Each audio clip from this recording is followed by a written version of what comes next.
台湾围棋高段的技术柯学宏，今年伫杭州亚运伊摕到个人赛金牌，海防技院董事长特别颁300万甲鼓励。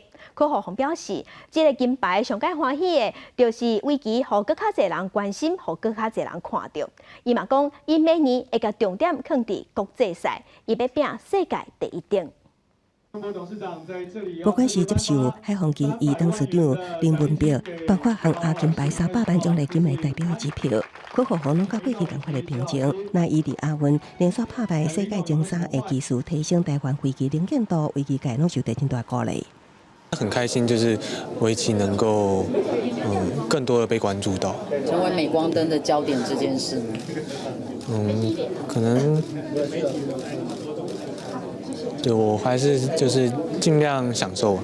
如今我们台湾本土训练的选手得的金牌，我的梦想算是圆了一半。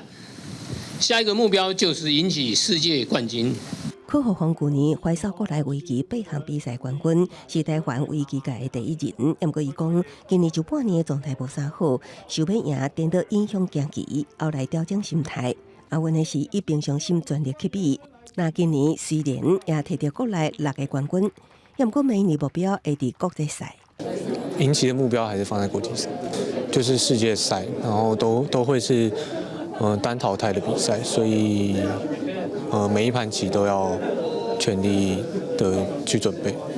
要向世界第1前进，柯学宏也强调，其实今年的国际赛，台湾技术名价有增加，希望大家拢会当有更较侪机会表现家己的实力，同齐加油。